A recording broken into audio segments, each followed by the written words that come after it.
Okay, I have with me today Dr. Ellen Storm. I'm sure many of you will be familiar with her work on YouTube, as I am. I'm not going to explain her background today, because Ellen's going to do that in a second.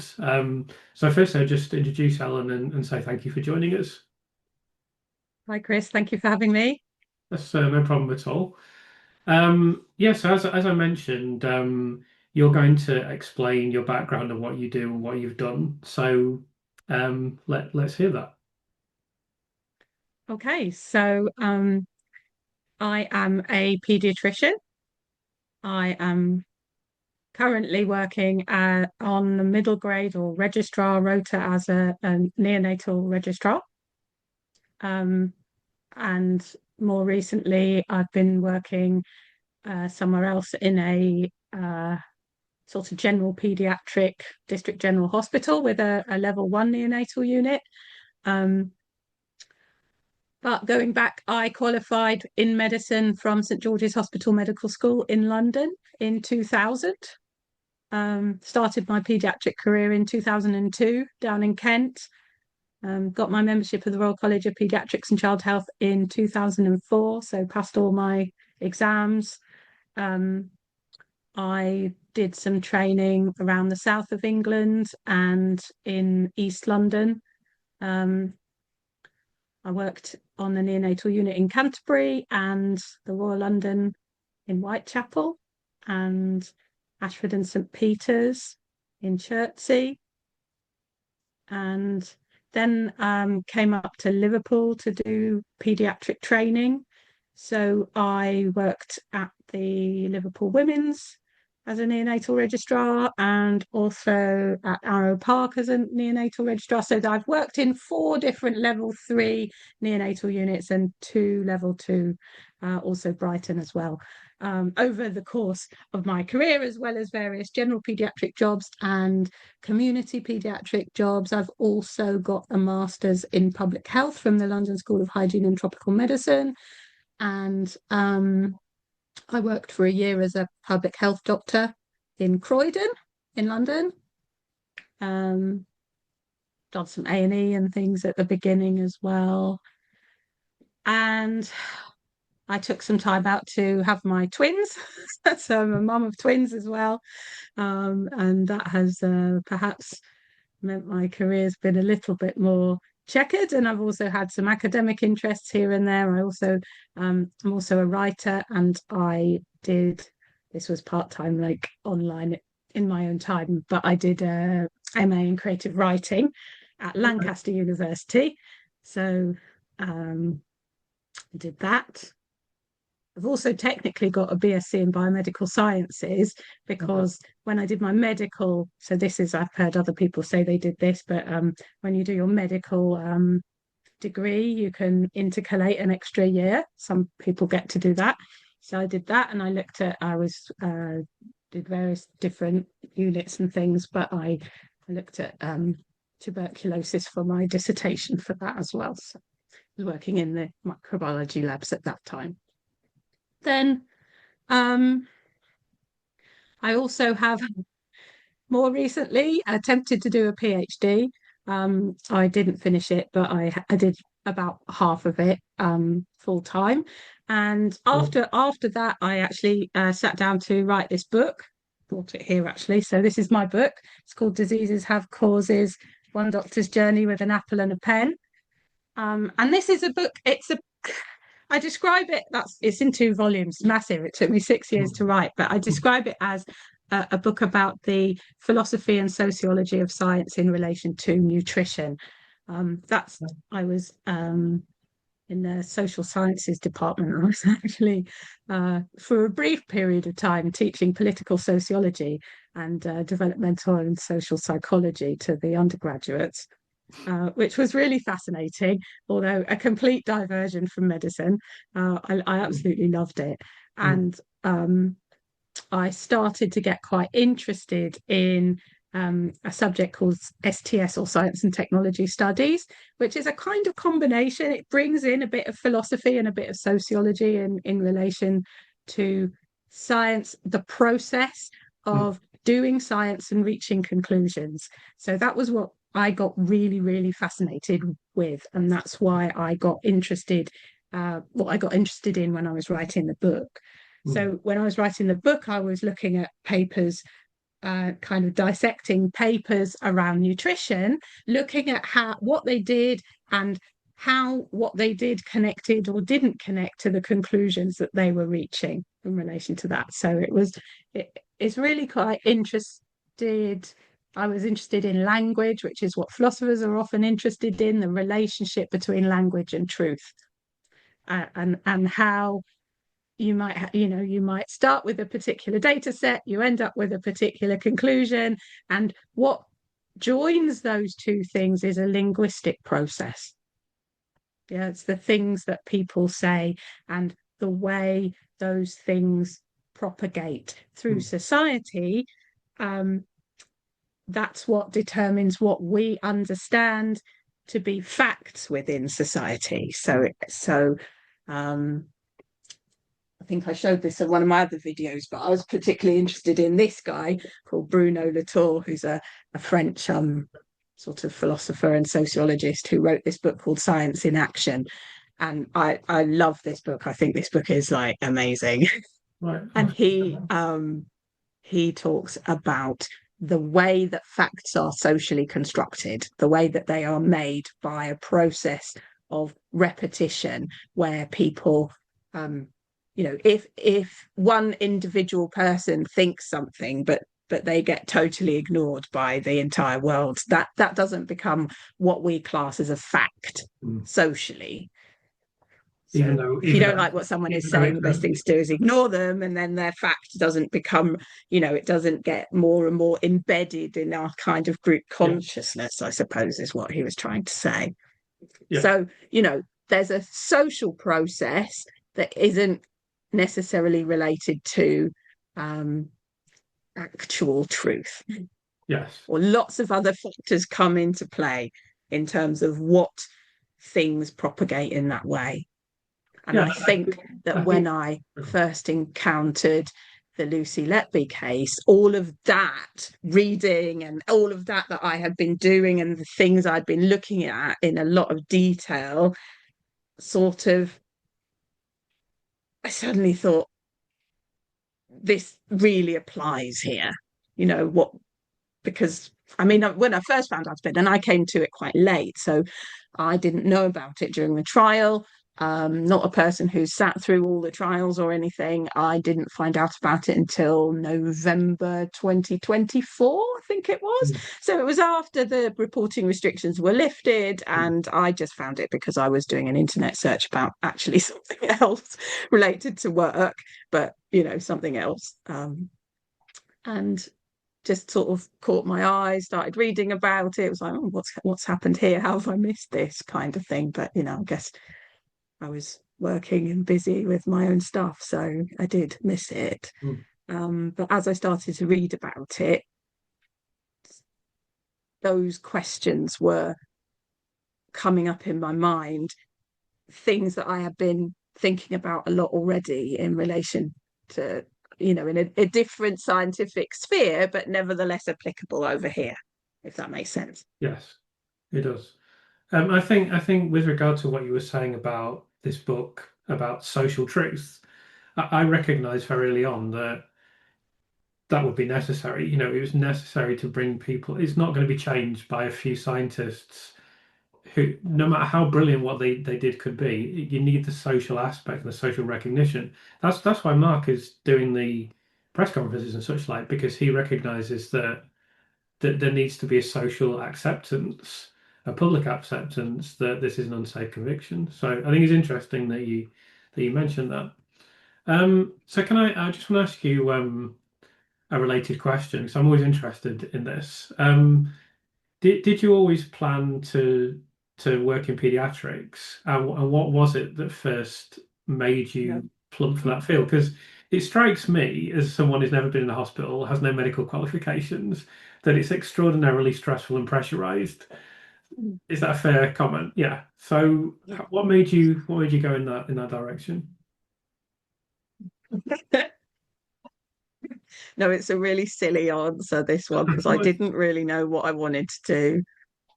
When I just qualified, I went off to do my what were then called house jobs, and then I went to do A&E, and I worked in the A&E department in Welwyn Garden City for 6 months, and we had to rotate. They had a children's department and they had an adult department.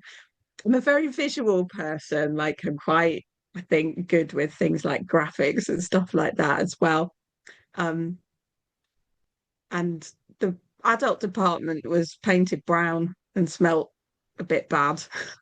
And the children's department was pale blue with loads of nice cartoons on the wall. And it was bright and it was light and it was just lovely. And you got to go and do your little one bit in the children's department. And you had to, most of our time was spent in the dark brown section. Yes. And I don't know really, to be quite honest. It was a very subjective sort of just sense that I enjoyed it. Mm. I looked forward to it. I liked being with the kids. I was enjoying those shifts. And I wasn't really sure what I wanted to do. At that point, I was thinking of a few different things and I applied for a few different things. To be fair, I applied for them and the one that I got was a paediatric training. And at that stage, that was before you did run through. So it was just a 2-year paediatric SHO training in Kent and I got it.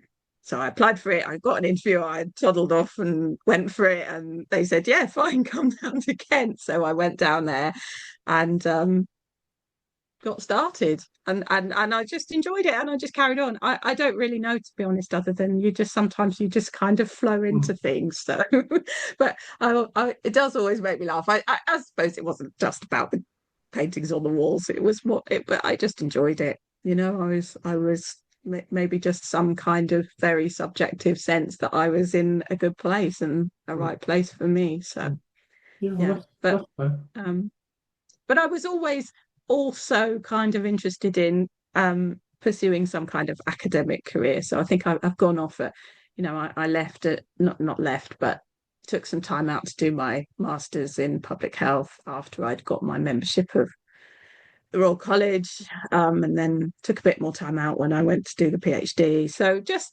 yeah. And I have had a bit of time out as, with my kids as well. So Mm. um, I've sort of gone and off and done those things. Yeah, But in terms of my work, it's always been pediatrics, yeah. yeah, absolutely. Um, so you mentioned how you first found out about Lucy's case. So I know that you have concerns about it. I think that's been fairly well established. So what was it that prompted those initial concerns? Um, it's interesting because I was in the park. I think I was just out for a walk. Mm. I do actually remember exactly where I was, and I sort of stopped. I was walking and started reading on my phone. Um, and I had quite a, you know, gut reaction initially. I was just like, oh, there's something really wrong here. I can't Mm. even remember what it was I was reading. And I couldn't tell you what the kind of red flags were for me specifically in what I was reading. And it's really hard to say, isn't it? Because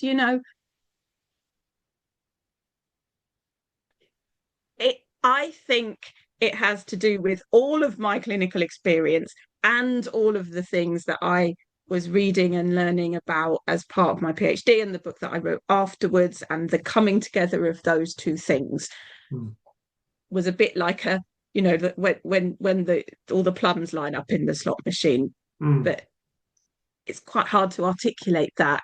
Mm. And then um I suppose I've been involved in a bit of a process of trying to wind backwards from that initial reaction to say, well, I need to now understand that, and I need to understand that in detail, and I need to try to articulate what the things are. And that's not always easy Mm. because things that we might think someone who knows about neonates might think are completely obvious and don't need stating. some were quite clearly are not obvious to other people. Yeah, and I think a good example of that is Dr. Evans has obviously gone in there and told the police, oh, if a neonate collapses, we always know why it happens and it's always predictable. And as soon as I heard that, obviously the police have swallowed that. For me, I just looked at it and I was like, really? Really? That doesn't sound very likely. I mean, these are small infants. I mean, if it was always predictable, then surely you would just stop it from happening. I just didn't. It just that's. But obviously he's told the police. The police have no medical qualifications or experience, and they've just accepted it. Whereas to me, that was a red flag. And when I think back to, I mean, I've just told the story previously about, went downstairs to my kitchen and I was listening to the radio, and it was the day Lucy was convicted. And I've tried, and I wish I could go back and observe that, but I tried to piece it together in my brain, and I think I must have thought, okay, no one has seen anything for starters, and then there's probably starting to describe Lucy, and they're saying there were no red flags. She doesn't look like a serial killer in any way, which we obviously know now. And then I might have heard them say, well, obviously, then I know it's a hospital. People die in a hospital. Then I know, okay, it's babies. They're more vulnerable. Then it's premature infants. And even though I knew nothing back then, it's all these things together. And then I'm starting to hear these murder methods. Oh, it's air, and it's milk even. And I think I just, and at the same time, I'm not hearing any evidence for these fairly extraordinary claims. So I think it was just all those things together. And like you said, I think it was a gut feeling for me of like this could be Mm. shaky. And then when I started to look at it, it was shaky. It was extremely shaky. So it just all went from there. But it's interesting to look back at how how you initially started to have suspicions about it. Um, Yeah, because I think, I mean, you know, I tend to I think of myself as a scientist. You mm, know, I have a scientific training, and the way I think about the world is scientific. You know, that's always been my subject, despite having gone off later on to do a bit of writing, but I still write about science, mm. you know, it's related. But anyway, um, that that kind of gut reaction, it's not just a gut reaction, it's a gut reaction that's built on your experience over many, many, many years. And but then that process, I think for me, of trying to step back a little bit, take a deep breath, okay, let's try and look at this a bit more objectively and try to pick out what the problems are. So I know that you have seen my video about child A, baby one, um, and I've been that's the case that I started looking at and have looked at in most detail. I think it's fair to say.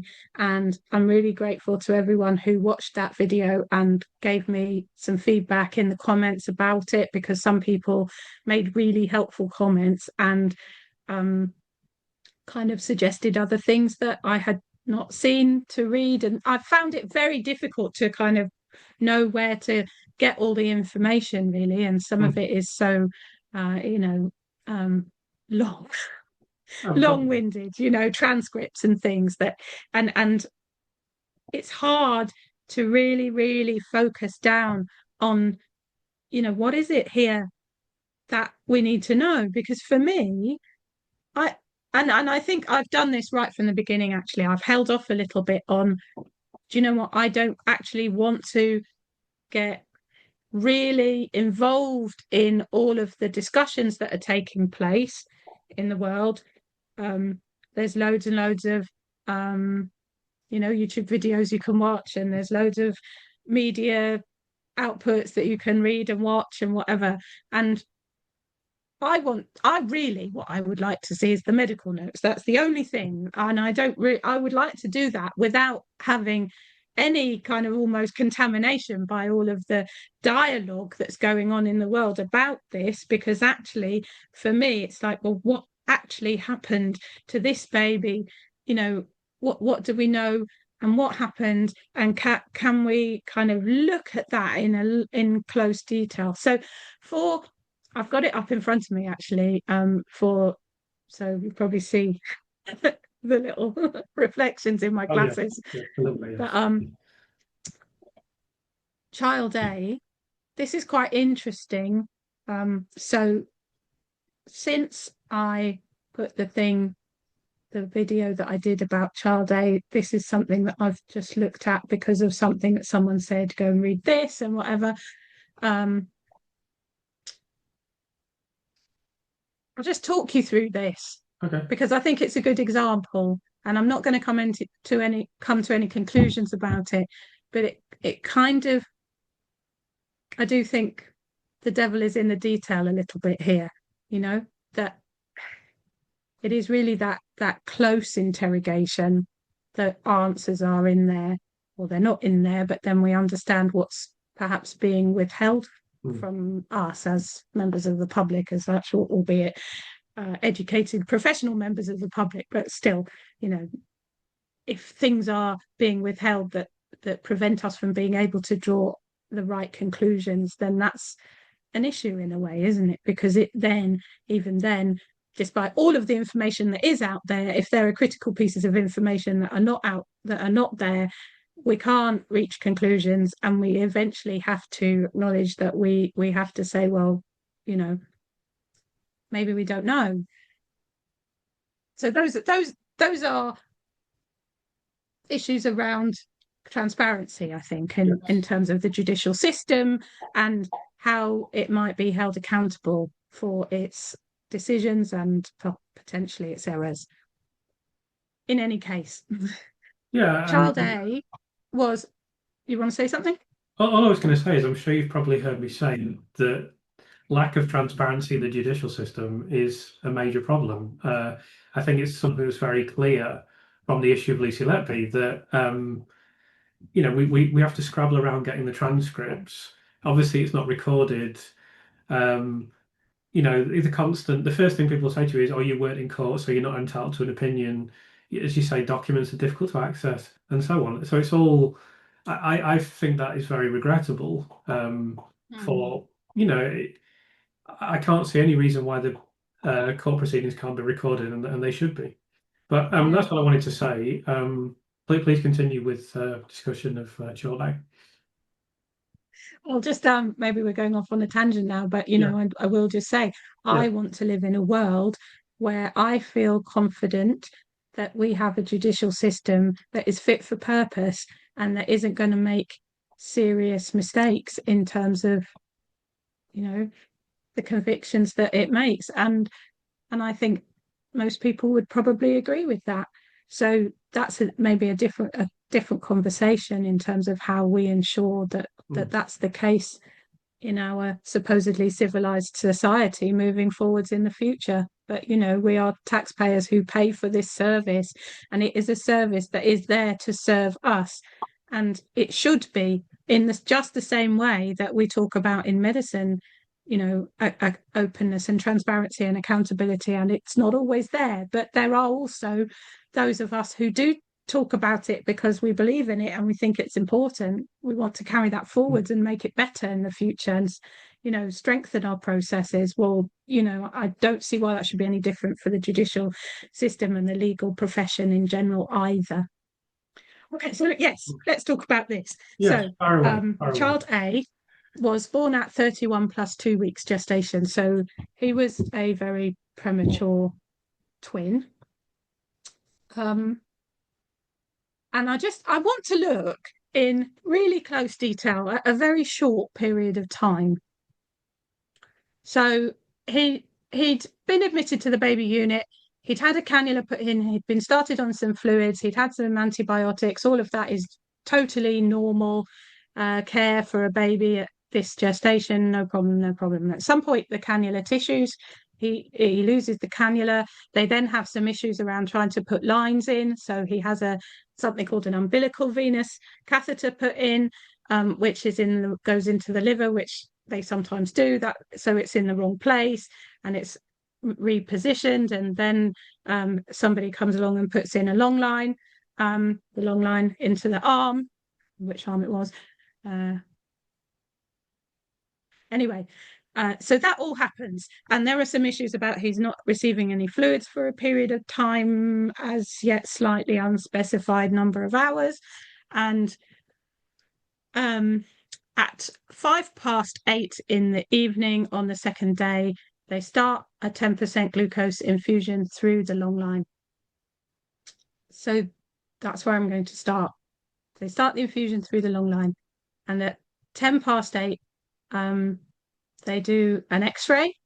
And I have got this up on my desktop in front of me, so I apologize if I'm sort of looking up and over you a little bit. That's But so then they do an X-ray, and they see that the long line goes across the midline, so it goes up the arm. Can't remember now.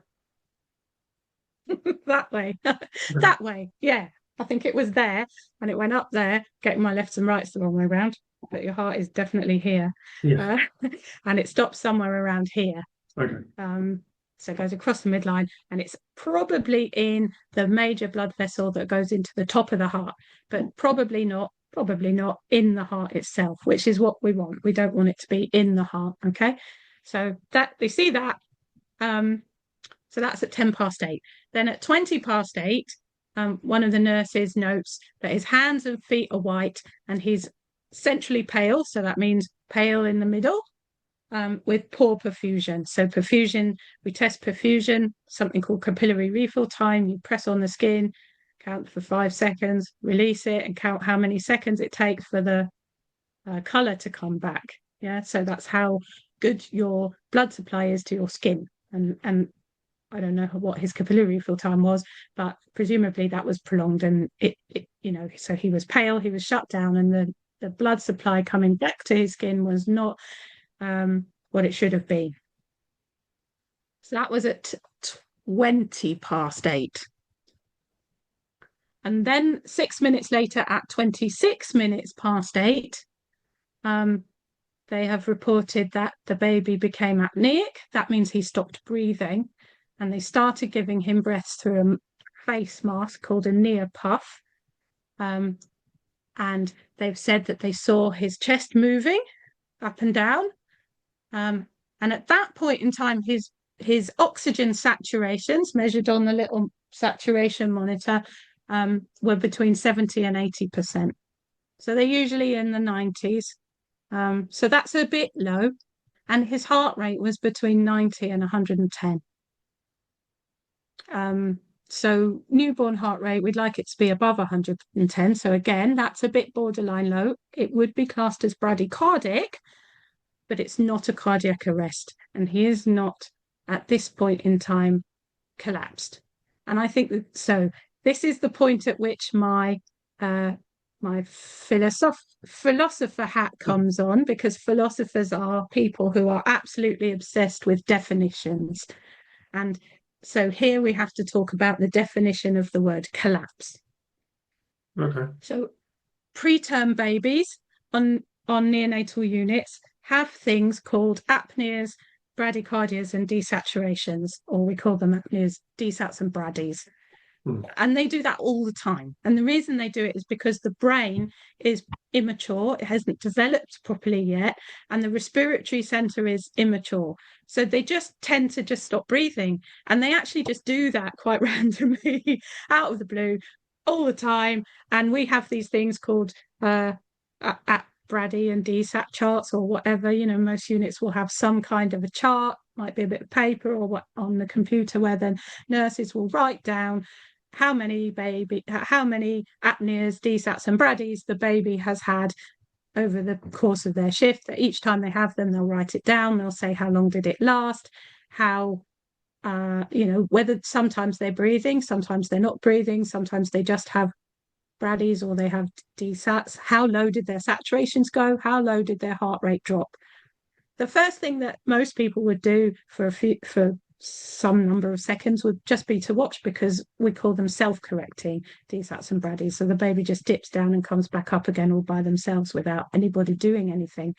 And then after, if it seems to be going on and they're not self-correcting, then the nurses might give them a little bit of a rub, like a bit of stimulation, or they might give them some oxygen if they're breathing. If they're not breathing, they'll put the mask over their face and they'll start breathing for them. Okay, so Can I at just ask you, 2020, can I just ask you a question before we go any further? yeah, So I spoke to Professor Colin Morley, and he said to me, really, collapse is too vague. Anyway, he didn't like yeah, that you just saying collapse, collapse, no, collapse. Do you agree? You obviously right. you agree with Well, that okay, so we would in the context. never describe a baby who's having a DSAT or a Brady as a baby collapsing. Hmm. Um, okay, so we'll come back to that. Yeah, that's But fine. a transient apnea, DSAT, or Brady, or some Yeah, combination of those things, I would not describe as a collapse. I don't think any of my colleagues would describe that as a collapse, right. particularly, because it's part of the normal physiology of prematurity. Okay. Um, Clear. Thank you. okay, so and it's just a common thing that we deal with all the time. Yeah. Yes. Um, so, I mean, if you were going to call that a collapse, you'd have collapses happening multiple times a day, every day on every baby unit in the country. Yeah. Okay. That's very clear. So at what point would you call it a collapse? That's a definitional issue that you have to establish what your definition of a collapse is before you can say how many collapses you've had. You have to define what a collapse is. Yeah. Okay. Um, and that's a problem when you're talking about the statistics in this Absolutely. case. It's another massive issue, isn't it? Who got included and who didn't Hmm. in terms of collapses. But anyway, let's come back to this. Let's So continue. 2026 in the evening becomes apneic. Somebody starts giving breaths through the face mask. They see good chest wall movement. The saturations are 70 to 80%, and the baby has a heart rate of 90 to 110. So this is a baby who is having a moderate desaturation and bradycardia associated with apnea. And they're getting quite appropriate face mask resuscitation at that stage in time. Yeah. Okay. This is where I think this gets quite interesting. So Okay. there are two documents that I've looked at in relation to this. Okay. The first one is the one I've just referenced, is called the Neonatal Review Report, dated the 1st of July 2015. So that's when some people from the hospital have sat down, they've looked retrospectively at what's happened, presumably looked at the medical notes, and they've made some documentation. So that's one thing. And the other one is the transcript of Dr. Jairam's notes, which he wrote at 11:25 p.m. on the day of the 8th of June 2015, which was the day that Child A died. Okay, so what he has written about this. So he didn't arrive until 2033. So that's about 7 minutes later. So quite a few things can happen in a resuscitation scenario in 7 minutes. And what he's written in his notes is at 2026, sudden apneic spell. Fair enough.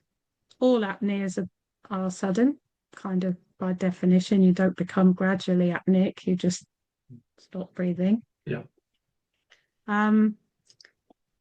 He's put initially heart rate. I think maybe I couldn't read that. I've just put a question mark there from the handwriting, and good saturations.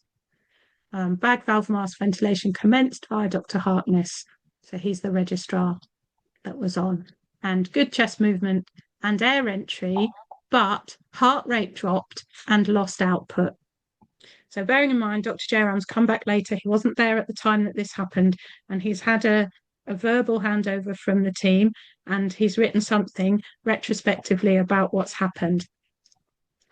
So we know, and they're in agreement, that there was this sudden apnea, and they started face mask ventilation. So they both agree with that, and that there was good chest wall movement and air entry at that point in time. But at that point in time, the two accounts diverge because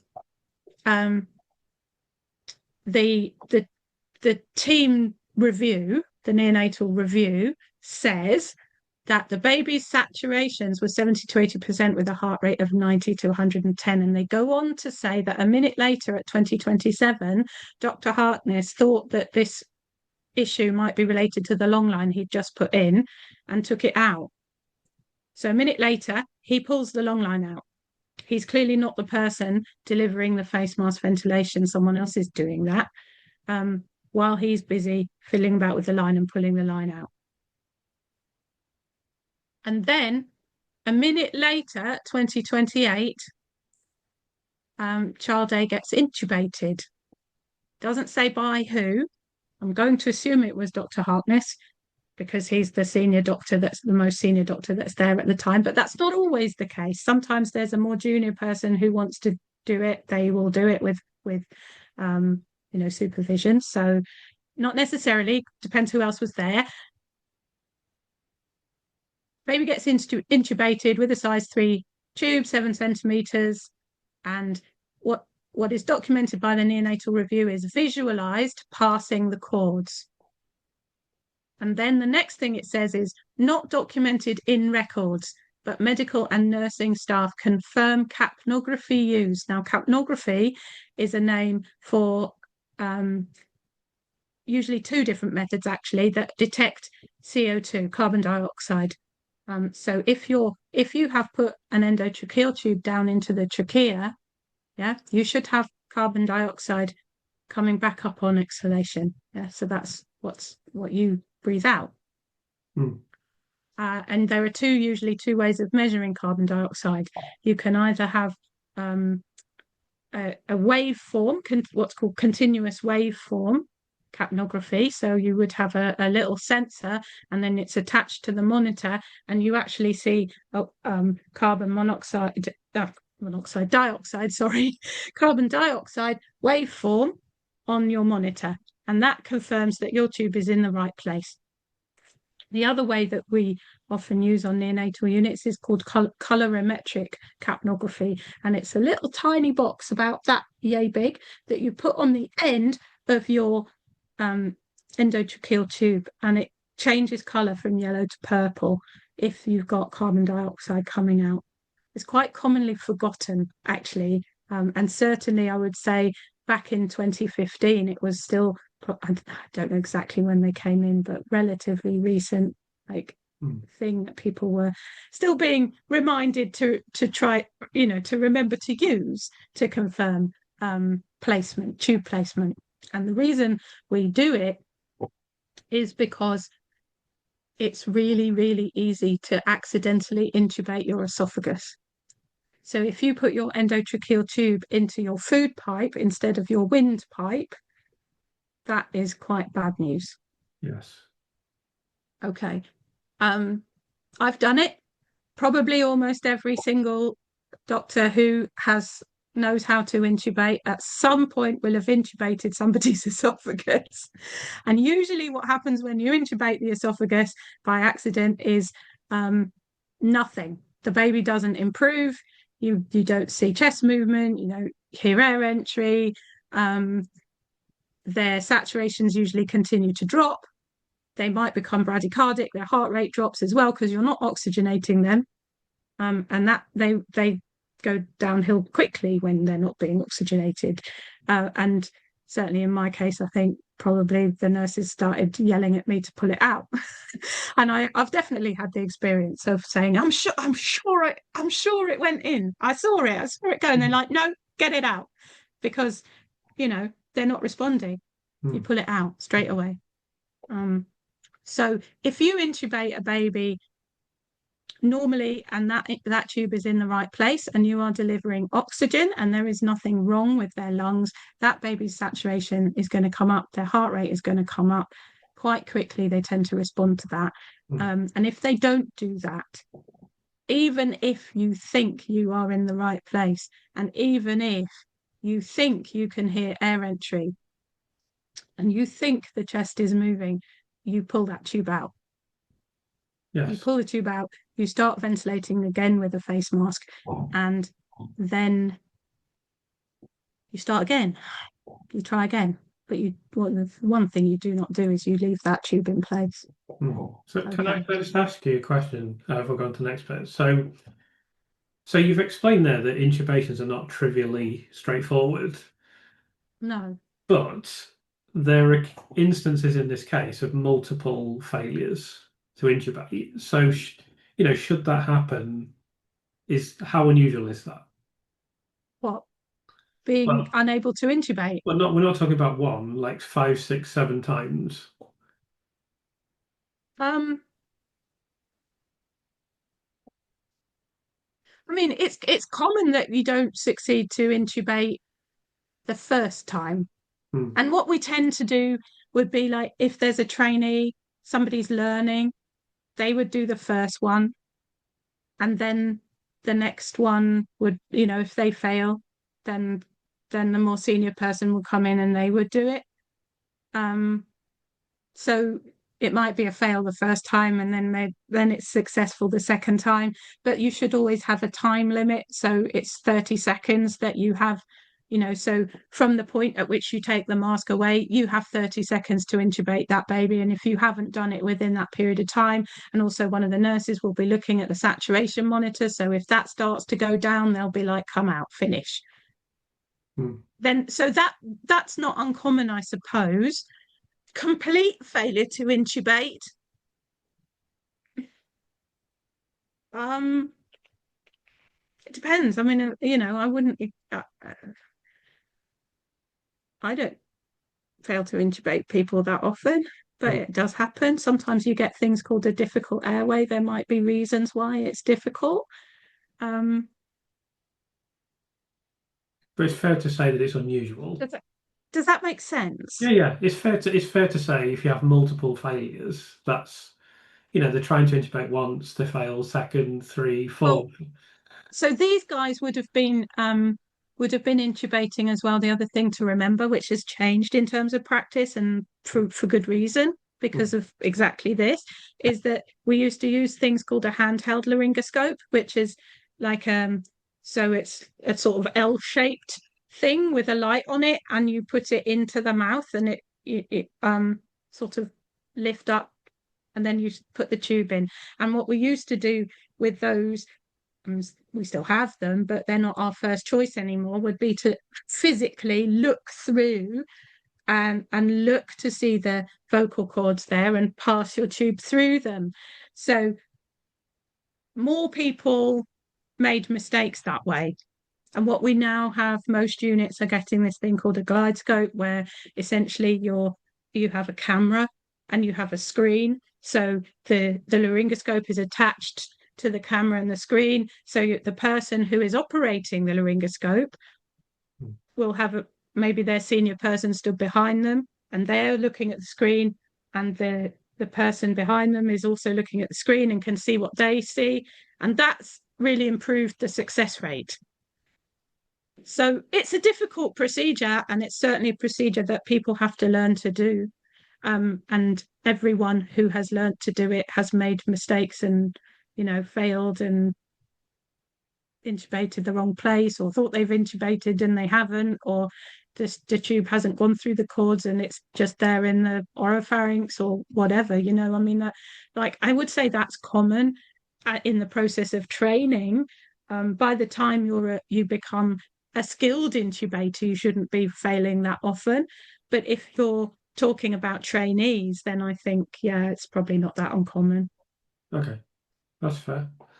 Does that make Um, sense? yeah, absolutely. And I want to say as well, when I'm talking about people on a neonatal unit on this channel, I do try and recognize that it's a pressurized situation. The people at the hospital were doing their best. I know that people have been rightly critical of the paediatricians for some of their conduct, and I've been a critic.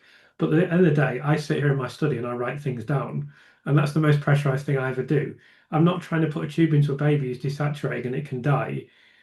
He or Yeah, she can die. I try to make allowances for that, and I always try and remember I've never been in that situation.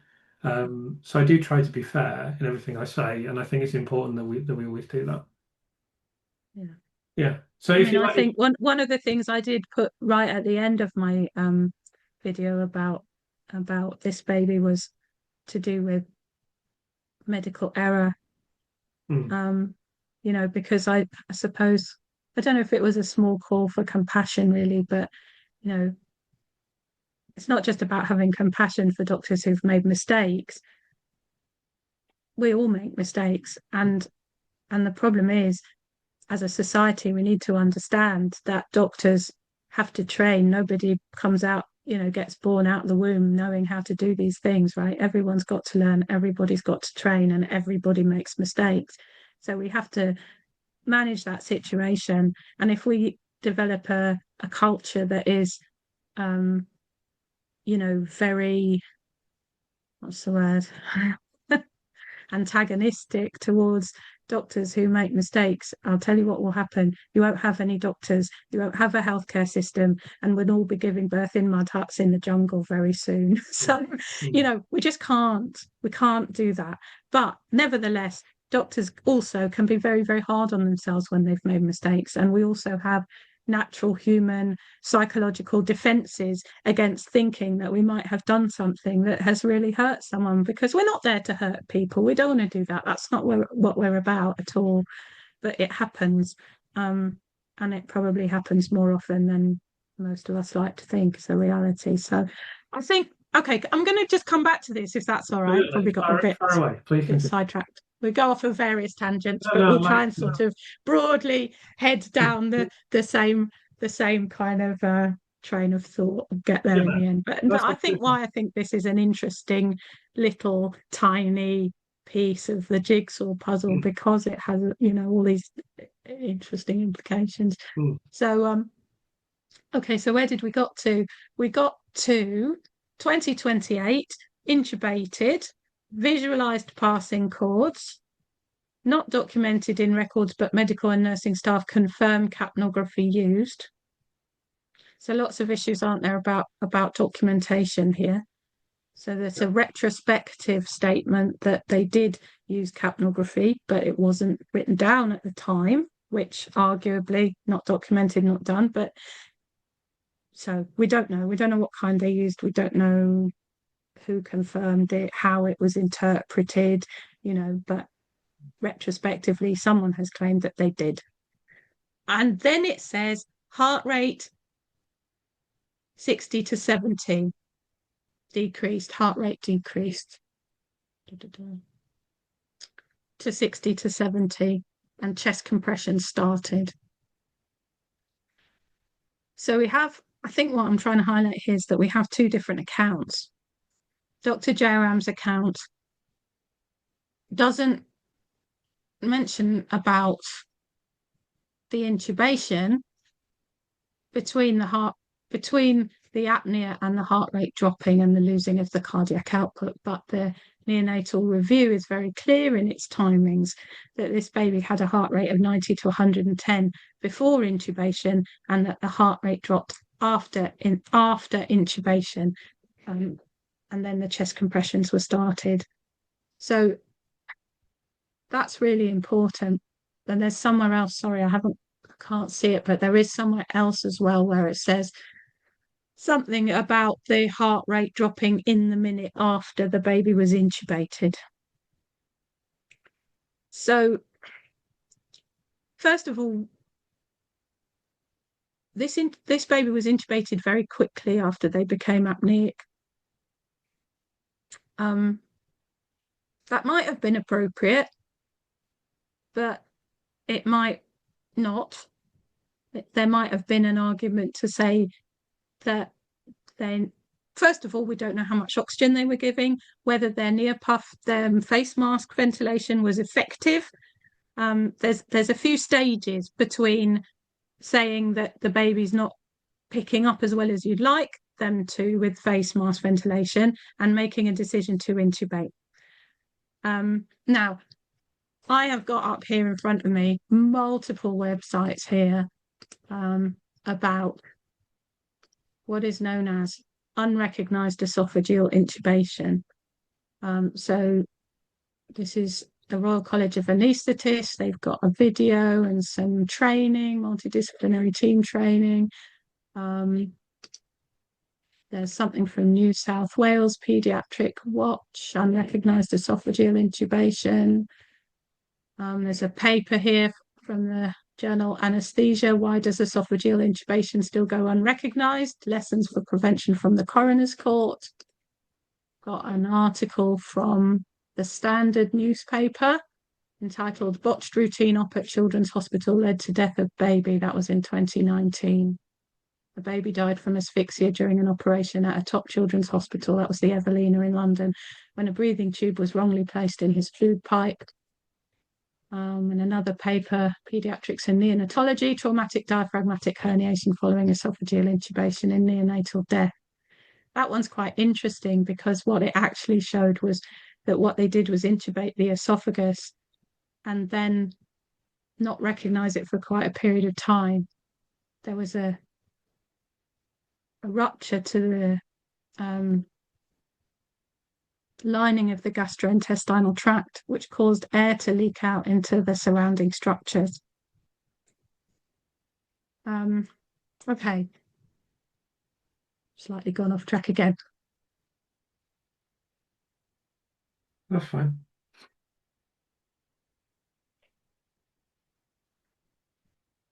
Let me go back to where we were at.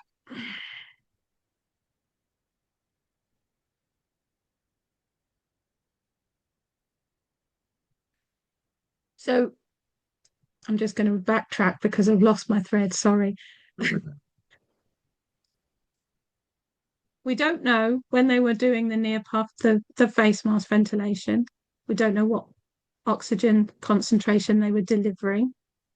They've said that they saw air, they heard air entry, and they saw chest movement.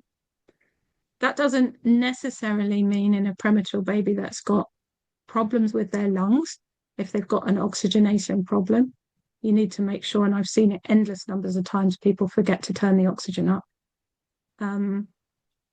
It's one of my kind of bugbears that I'm always telling juniors about. Like, do not forget that if this baby is becoming bradycardic, you need to give them oxygen. That's right, I've remembered my thread. So there is a thing on one of these websites, and I can't find it now, that says oxygenation, not intubation, is the important thing that you need to achieve in this scenario. So there's been quite a big move, probably over the last decade, really, away from intubation as like your first thing that you do, because face mask ventilation is actually very effective and it will deliver pressure and it will deliver oxygen if it's done technically correctly. But there are things you need to do. So you can do things like you can do a two-person jaw thrust. So you can have a two-person technique where one person holds the jaw forward so it stops the tongue from dropping back in the back of the throat. That, and one person making sure that they're holding the face mask on, they've got a good seal around the mouth and the nose. So these things all need to be checked. And also the position of the baby's head, because if it's tilted back too far, then again, because this bit is very soft, it can just collapse. So then you have to look at the pressure that you're delivering. So you have a little dial on the machine where you can set your top and bottom pressures. And none of that information is there. So we don't know what oxygen was being delivered. We don't know what pressure was being delivered. We don't know who was holding the face mask. We don't know whether the face mask seal was checked, whether the head was in the neutral position, whether they did any maneuvers to try to adjust the position of the head, whether they did a two-person technique. We don't know any of those things about whether they just made those very subtle adjustments that needed to be made to optimize that delivery of air and oxygen to the baby. So all of that needed to happen before you make a decision to intubate this baby, because actually if it's being done, it's being done effectively and you are delivering oxygen to the lungs. If the baby needs oxygen, and sometimes premature babies need a higher level of oxygen than just air, then usually they tend to just come up from their apnea or DSAT or Brady, you know, that does the job. And then you don't need to tube them and you don't need to put them on a ventilator, which we like not doing in premature babies if we can help it, because the ventilator causes damage to their very delicate lungs. So intubating a baby 2 minutes after they've become apneic without that, that process being gone through, maybe it was gone through, but it's hard to see how it was gone through when he was busy pulling out the long line. So we have in resuscitation, we have this thing called ABCDE, which we should follow in every case where you're going, okay, the A stands for airway, and B stands for breathing, and C stands for circulation. And you deal with those things in order. And there's a reason why you deal with those things in order. So you make sure that you have an open airway, which, to be fair, they seem to have done because they've said that the chest is moving and they've got air entry.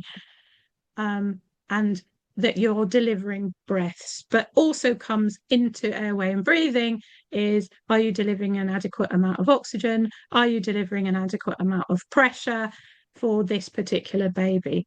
So those things should be looked at and should have been documented. And then it's only really if you are ventilating this baby in a high level of oxygen and they're still not recovering, that you would then go ahead and tube the baby. Now, because you need to get what we call a definitive airway, it frees up the person eventually who's holding the mask, but it depends how many team members you've got. If you've got somebody there who's holding the mask and it's all working quite efficiently, you might leave them alone. You wouldn't go straight for a tube. At that point, you'd be thinking through all of your other things that you might need to think about what might be going wrong.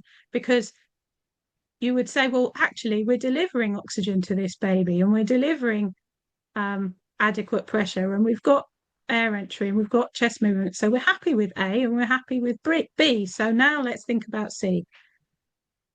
You wouldn't necessarily go straight to a tube, although you might. So when he talked about the long line, he's already gone to C. He's gone to C. He's pulled out the long line, and then he's gone back to airway and breathing and put in the tube. And the problem that we have here is that what they're saying is, it's not what Dr. Jairam has written, but Dr. Jairam's timings are not quite clear. So the neonatal review is a bit clearer on this, that the heart rate decreased and they started chest compressions after the tube was put in. There's absolutely nothing there to say that they took the tube out and went back to mask ventilation because this baby subsequently collapsed. Now, a baby that collapses in the minute after they've been intubated is collapsing because they've been intubated until proven otherwise. As in, that is a iatrogenic tube problem, even if you think that you've got it in the right place. And I say this as someone who has stood there, having intubated the esophagus, saying to the nurses, no, I saw it go in. And they said, take it out, because they were doing their job. And that was the right thing to do to me as a trainee at the time, because that baby was desaturating. Take it out, put the face mask back on, start again. So I learned that lesson. And that was back in the days before we had the video laryngoscope. Yeah. So the right thing to do if you intubate a baby and that baby starts to become more bradycardic and desaturate further is to take your tube out. And that hasn't happened here, or at least it's not documented as having happened here. And when Dr. Jairam comes in 5 minutes later at 2033, sorry. Right, so he then, go back to that one. I'm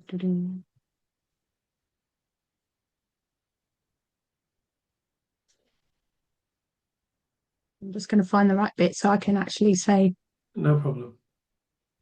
the right thing. That's fine. Take your time. Um,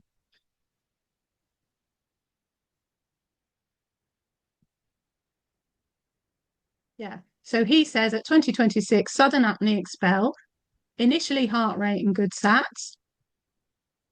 Um, bag valve mask ventilation commenced via, but not by, Dr. Harkness. Good chest movement and air entry, but heart rate dropped and lost output.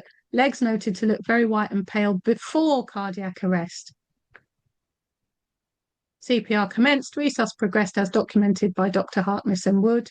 Resus drugs given by UVC, which was in the wrong place in the liver, but never, I'm not talking about that right now.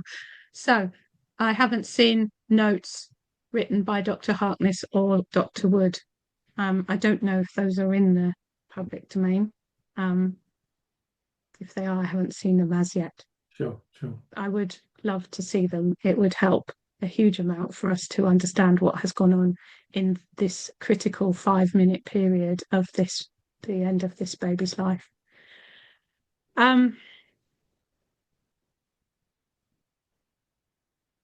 Okay.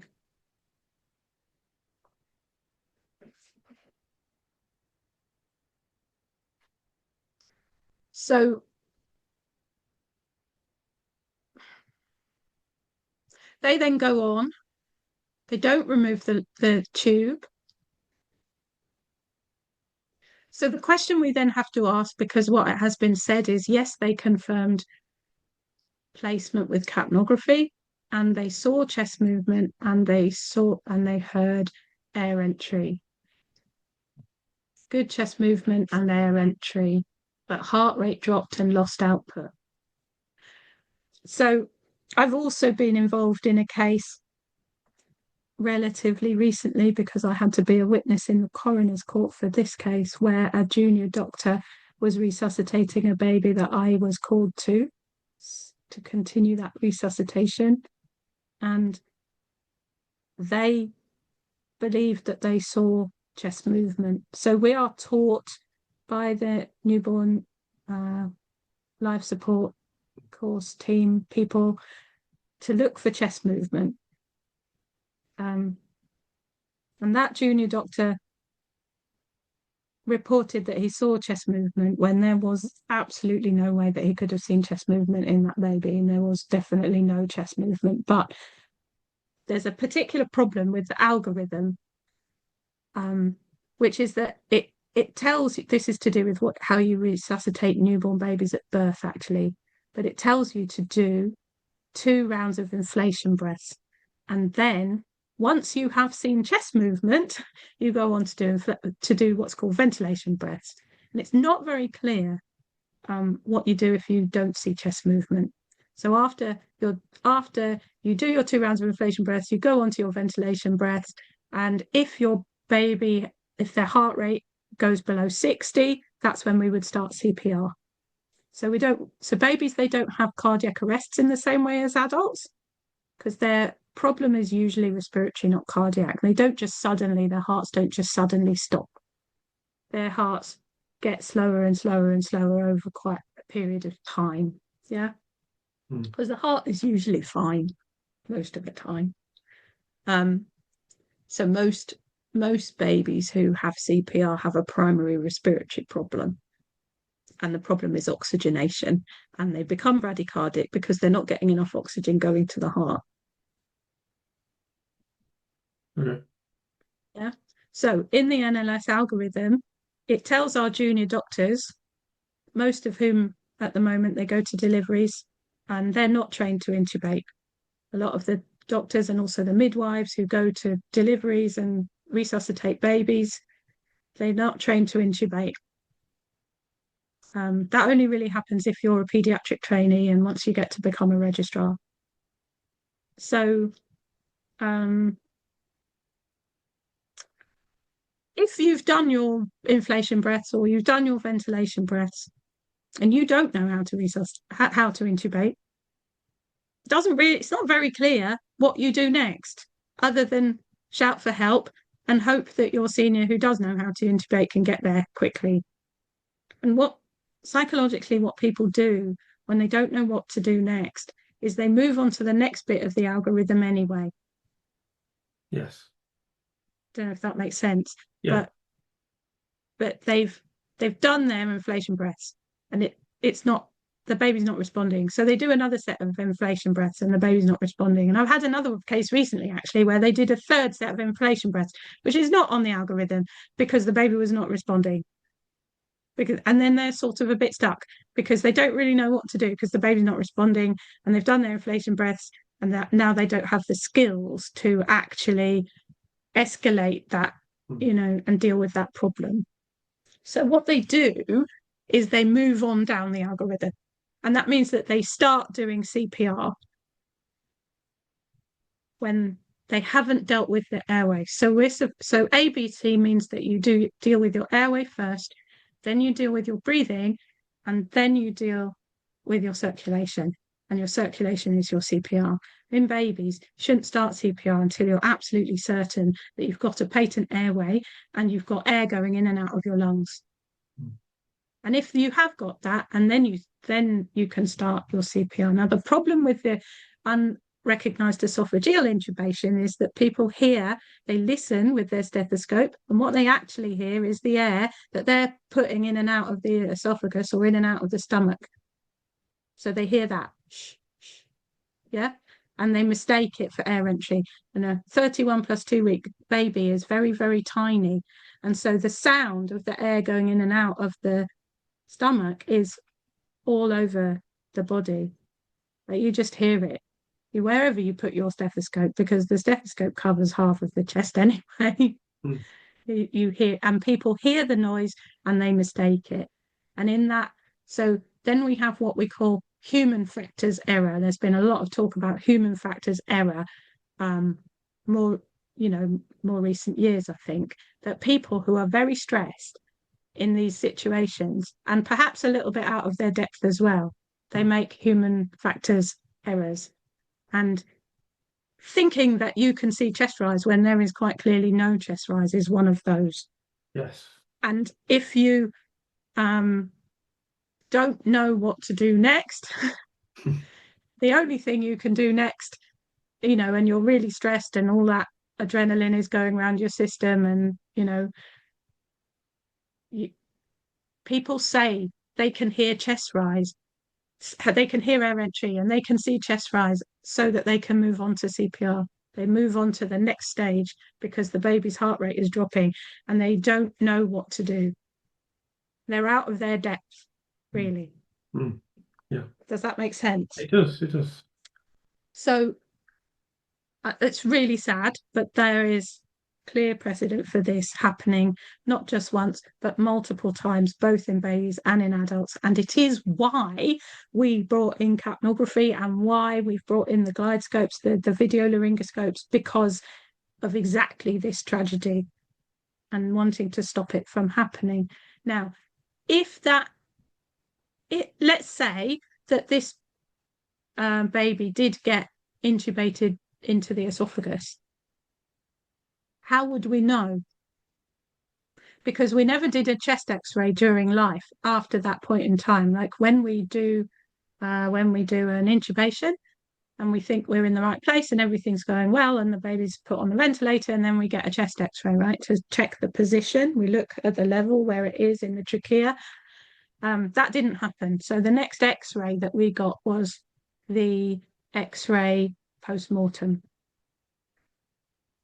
Now, I have not seen the post-mortem x-ray. I believe it was a single AP view.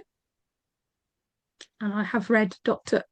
Arthur's testimony, which does not make any reference to the presence or absence of an endotracheal tube in the trachea. I'd be very happy if someone wants to correct me on that, and there is something somewhere to that effect. But from what I have seen, there is nothing that confirms whether that trachea was or was not still in place. Now, there's two problems here. One is the esophagus lies directly behind the trachea. So if you take an x-ray, what we call an AP x-ray, an x-ray directly through, baby's lying flat, there's a x-ray, sheet behind, it's lying on the x-ray sheet, and then you take the x-ray directly through that direction, yeah. even if you saw um, a tracheal tube here, you wouldn't be able to confirm whether that tracheal tube was in the trachea or the esophagus. The only way you could do that would be to take an AP and a lateral. So you'd have to take a lateral x-ray sideways, and I'm almost certain they won't have done that. But I haven't seen anything to say that they did do that, and I haven't seen anything that confirms that the trachea was there. The only other way you would be able to tell is if somebody at the post-mortem, the person doing the post-mortem, actually put a laryngoscope in before they took the endotracheal tube out and looked at the position to see whether it was going through the cords. I don't know. I think it's unlikely that they would have done that. Again, I've not seen anything saying whether that was done or not. Usually when a baby dies and they've been intubated, you should leave the tube in situ for the post-mortem. So the tube should have been there when the baby goes to post-mortem. But what happened next, we have no idea. So unless the post-mortem report clearly states that they have checked the position of the endotracheal tube in vivo by looking at it, and it was definitely through the cords into the trachea and not into the esophagus, unless that was documented at the time of post-mortem, I think we would have to conclude that we do not know the answer to this question. Okay. And if they didn't do a lateral x-ray, you wouldn't be able to say for sure whether that endotracheal tube was in the trachea or in the esophagus. Okay. Does that clarify the nature of the problem that I've been absolutely. Lying awake at night thinking about recently? Yeah, absolutely. And you're not the first person to say to me I've been lying awake at night worrying about this case. I won't mention the name of the other person who has lost a lot of sleep, but yes. So what I would like to ask you is, could you make some kind of concluding or summarizing remarks? Is that possible? Well, from what I can see, I think it's fair to say that child A collapsed in the minute after intubation and not before, although he was experiencing an apnea, DSAT, and brady. It's not clear to me entirely whether the management of that apnea, DSAT, and brady was appropriate and complete before the decision to intubate was made, whether he was given enough time, enough oxygen, enough pressure, etc., to recover from that on his own. And at the very least, I think we can say that there was a failure in the sense that this endotracheal tube was not removed after the baby became progressively worse, dropped his saturations, dropped his heart rate, and then there was a decision to start CPR. Because the right thing to do was to remove the tube and to start face mask ventilation, I would say, in 100% oxygen at that stage in time. And that's not documented how much oxygen he was being given either. So whether it was an esophageal intubation or not, that was an error. Yeah. And it was also what Dr. Jayaram should have checked when he came in. So the first, he doesn't, he seems to have, it's not clear, is it? He's just said that there's air entry. I'm not quite sure. Hang on, let me go back to what he said. Yeah. Good chest movement and air entry, but heart rate dropped and lost output. Okay, so I think the point is what he hasn't written, I'm now going to Dr. Jayaram's notes, he's not quite clear in his notes where the desaturation actually happened in relation to the intubation, whether it was before or after. And he also doesn't say what he did personally himself when he arrived. So when you arrive in a resuscitation situation as a senior person and there's a resuscitation going on, for myself, just speaking from my own personal experience and practice, you will walk into a situation. It's usually incredibly stressful. There's loads and loads of people there. Whatever is being done is being done. And usually somebody starts talking at you, trying to tell you about the situation. And what I usually do when I come in is I say, Airway. Yeah. It doesn't matter what the story is. Like there's a narrative that somebody will start to want to start telling you about what has happened. And you Mm. have to stop them and you have to go straight to the baby, to the airway, and you start at the beginning. So you do airway, breathing, circulation, and you establish for yourself as the senior person coming in that that baby has an airway, that that baby is breathing, that you get your stethoscope out and you listen Mm. to the chest and you look at the chest wall to make sure that there's movement, and you reassess like how much oxygen is this baby in, what pressure is being delivered, all of those things. So you make that assessment for yourself. Then you move to circulation. And then in a resuscitation scenario after that, he would need to start to think about something called the 4H's and 4T's. So having established that you've got all your basics in place, and then circulation, we're also including things like fluid boluses, access, that all needs to happen. And then you do your 4H's and 4T's. So he hasn't written any of that in his notes. Mm. Like he just hasn't written what he did. Mm. And we should always write what we did, not Yeah. what other people did. They write what they did, you write what you did. Um, so he's come in kind of late. It's not really clear whether he's just accepted because he's already come in 5 minutes down the line and this baby is ventilated. So his understanding is this baby is tubed, it's ventilated, it's being ventilated. Mm. And the question is, what assessment did he make of whether that was actually effective or not? Because in most babies, the problem is respiratory. Yeah, the problem is, are we delivering oxygen to the lungs Right. effectively? Sure. Sure. So he would have needed to think of things like pneumothorax, for example. He should have done things like transilluminate the chest, maybe, and none of that is there. Mm. Mm. So let me make some concluding remarks. The first thing is, I want people to reflect on the kind of granular detail that we've just heard about. And then I want you to contrast that with what Dr. Evans did, which is essentially come in and say, oh, the infant shouldn't have collapsed. I've decided that it's their embolism. And in fact, now we've got his notes from the police where he was saying, oh, it might have been smothered, it might have been this, it might have been that, maybe it was a noxious substance, maybe, and I know these are not all for child A, but we've seen what he's done. So I want you to think about that firstly. The second thing is, Dr. Evans said there were excellent efforts to resuscitate and intubate all these infants on the unit. Now, as I mentioned previously, I'm sure they tried their best. But if I got in a Formula One car, I'd try to drive it around the track as well as I could, but I don't think it would be very impressive.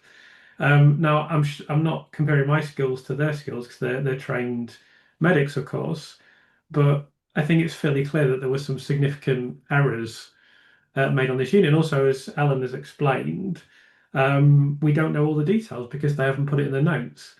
And then the third thing is there's loads of other people in the room. So when Lucy is supposed to have, administered this air embolism, Caroline Benyon's in the room at the same time in these rather small nurseries, and Dr. Hartness is right next door. And this is not contested. This is in the prosecution case.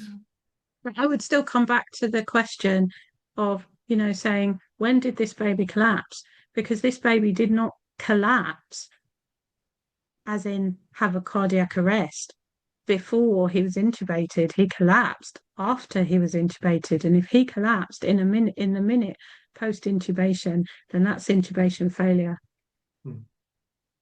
until proven otherwise. Yeah. So that was all very interesting. Ellen is hopefully going to speak about some other infants in the future. We just want to concentrate on the one that she's examined today. As you may have noticed from her description of her background, she's quite busy. So it took us quite a long time to arrange this. I think next time the gap will be shorter, and when Ellen's had time to look at No some more pressure stuff, then. we'll get. Well, no, I mean it could hardly be longer than the last time. So when she's had time to look at some more stuff, we'll definitely get her back on. But the last thing I just wanted to discuss today was this new dialectics organization that you've set up. Um, Let me see if I can put that on the screen. Hold on. Uh, Here we go. The Lucy Letby Dialectic Society. Make it full screen. So could you tell us a little bit about this and why you've set this up? Sure. So I'm just loving this photograph actually. It was a random photograph I took in my local park, and I was out walking in like beautiful spring sunshine, and I saw this sign that hadn't been taken down yet saying danger thin ice. And there's this like beautiful lake with the sun kind of glinting off it, and people were just stood around watching the ducks swimming, and there was no sign of ice whatsoever. Um, and I thought pictorially, this is a really great visual example of something that is called a dialectical contradiction. The dialectical contradiction is when you have two statements that cannot both be true. So, the statement that there is danger in this scenario because of thin ice, and the statement that is being made by the picture that of what you see behind it, like those are kind of two impossible things in a sense. It's impossible for both to be true at the same time, right? Either there's danger because there's ice, or there's, you know, a nice spring lake with ducks swimming around on it. You can't have both happening at the same time. So it sort of highlights to you that there's something wrong. Like what thing is wrong? Because it could be, of course, that I've photoshopped the danger thin ice onto, and there actually was danger and there was thin ice, but actually I've photoshopped it onto a lovely picture from the springtime. Or it might just be that the council has forgotten to take down their sign. So you've got to explain that contradiction, and that is what we have to do as well. And dialectics is kind of I just think of it as a fancy word for um kind of structured debate, but it goes back as far as Plato, ancient Greeks, and then it was kind of picked up by a German philosopher called George Hegel, who talked about the thesis, antithesis, Yeah, synthesis approach. I know that. Yeah. So, where you're kind of somebody proposes something and then somebody proposes an opposite, and then you have to have a kind of structured debate. I mean, anyone who's been part of a debating society, that all comes out of this same tradition in a way, but you're interrogating specific sort of statements, if you like, and trying. It is a kind of I don't know if social's the right word, but it's groups of people together trying to more closely approximate the truth in their statements by interrogating specific ideas. That's dialectics. And um, so I think I put something somewhere about a dialectical contradiction in relation to child A as well, about being born in good condition. Mm. Um, so the example that I gave was that child A was born in good condition is a statement that has been made in the trial, but child A actually was born without a heart rate. And to me, and I think to most of my colleagues, being born without a heart rate does not constitute being born in good condition. So that is a pair of statements where they can't both be true. So you've then got to look at that in a little bit more detail. Does that make sense? So a little bit in the same way that we've just looked at this situation.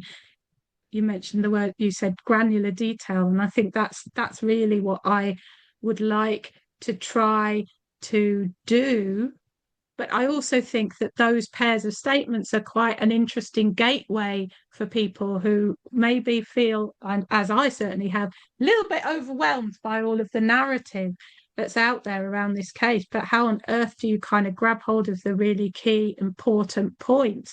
Because if you just look at it and you feel like this tidal wave is coming at you, you know, there's just thousands and thousands and thousands of words that you've got to read that have got to wade through it all. And the more that people talk, and the more people come into the frame, and the more people that give testimony, the more actually impossible it becomes to get back to the beginning and to see those really, really key points. So I think that's why I was saying at the beginning, I've really, in some ways, I've made a kind of quite active decision to try and stay out of those narratives, and to say, I really want, what I want to do is focus down and go back to the beginning and look in granular detail at these things, because that is where the devil is, in the detail, you know. And so I also realized that this was not something I was able to do by myself, and that I was feeling a bit lonely in the face of all of this and a little bit overwhelmed at one stage. Um, so yeah, it's been a bit of a process for me to get to here, but eventually, I decided that what I was going to do was set up the Lucy Letby Dialectic Society and see whether anyone else was feeling the same way and would like to come on board really with what is actually quite a big job of work.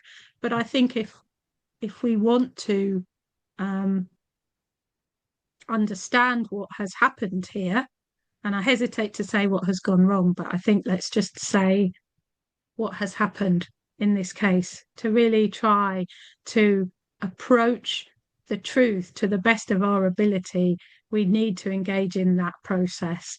And so, yeah, a few people have filled in my form, which is online, and there's a link to it if anyone's interested in joining us. Um, Yeah, and so I'll try to there's a remember. Google form I'll try to on remember the to. homepage of the website. It says join us. You can just click on there and you can fill out your details, and then I'll send you some, stuff. And we're just getting going really. So I'm excited to see where that's going to go and what's going to happen. But definitely had some positive feedback from that, and people saying things that suggest to me that I was right, that I was not the only person who was having those feelings, whether that's frustration, powerlessness, overwhelm, loneliness, isolation, long dark nights of the soul, lying awake at night worrying about such and such a particular thing that happens to be their thing, and I don't think any one of us can really have oversight over the whole of this case, but we can all add our, chip in our pieces of the jigsaw puzzle, um, and then hope that somebody who does have oversight takes notice. Yeah. Um, so I'll try to remember to leave a link to this in my YouTube video somewhere. If not, it's www.letbedialectics.org, Yeah. and But then the link is on the homepage. yeah. So I was saying to Ellen before we started recording that I think it's a really good initiative because I know that many people in addition to what she said already, I think many people can feel frustrated or voiceless or just want to feel they're making a productive contribution about something they feel very passionate about, but they may not be a doctor, a lawyer, a nurse, etc. So I thought this was a great way for them to be able to contribute their knowledge, understanding, and speak to people who feel the same way, I guess. So I do encourage people to participate in that. So yeah, so that's all we have to say today. Yeah. Thank you so much to Alan for joining us. Really appreciate your expertise and Thank experience, and we you. will have you back in the future when you've had a bit more time to look at. Because I think Alan is very keen to ensure that she only, as a paediatrician, she only comments about things that she knows about with some I detail. think Yeah. So we should all comment within our areas of expertise. I think yeah, that's yeah. that's true for everyone. So yeah, so thanks very much, and appreciate your time, and we'll speak to you again soon. Super. Thanks, Chris. Well, have a lovely afternoon. Yeah, And thanks thank for you. having me. That's my pleasure. All right. Take care. Take care. Bye.